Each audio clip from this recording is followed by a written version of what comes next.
প্রায় ২ বছর পর ভাইয়ের পছন্দের সব খাবার ভাইকে নিজের হাতে রান্না করে খাওয়াবো। আর তাই সকাল সকাল সব কিছু নিয়ে একদম বেরিয়ে পড়েছিলাম রান্না করার জন্য। আসসালামু আলাইকুম, আশা করি সবাই অনেক ভালো আছেন। আর আপনাদের দোয়ায় আমরা অনেক ভালো আছি। তো ভাই আমার যেগুলো পছন্দ করে আগের দিন রাত্রে বাজার থেকে সব কিছু একদম টাটকা টাটকা কিনে নিয়ে আসে। আর আমি সকাল সকালে উঠে একদম রান্না বান্নার প্রস্তুতি নিয়ে ফেলি, যেহেতু আমার ভাই আসছে এতদিন পর আর তার আবদার ভাই আমার কাছে, যেহেতু আমার হাতের রান্না খাবে।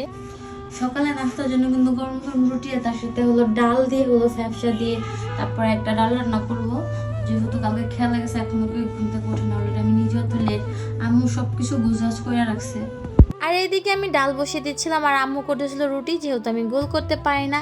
আর এদিকে আমি একটা অকাম করে ফেলি, সেটা হলো ডালগুলো যেহেতু সারা রাত ভিজিয়েছিলাম আর আমি ভুল করে ওটাকে প্রেশার কুকারে দিয়ে দিই, একদম ডালগুলো একদম খিচুড়ি হয়ে যায়।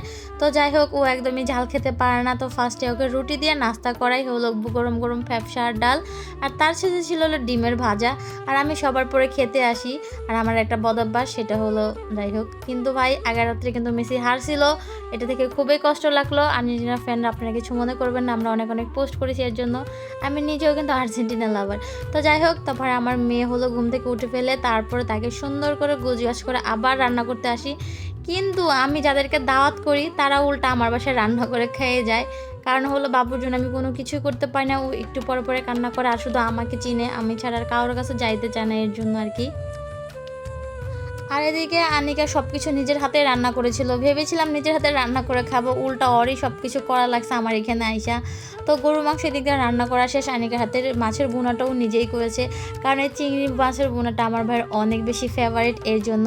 আর তারপরে দিনকে পুরো প্রস্তুতি আমরা শুরু করে দিয়েছি খাবার দাবার, যেহেতু অনেক বেশি বেলা হয়ে গেছে। আগের রাত যেহেতু সবাই জাগছিল, এর জন্য খাওয়া দাওয়া সব কিছু একটু লেটে। তো এই ছিল আমাদের হলো ছোটোখাটো একটা ছোট্ট দায়াতের আয়োজন।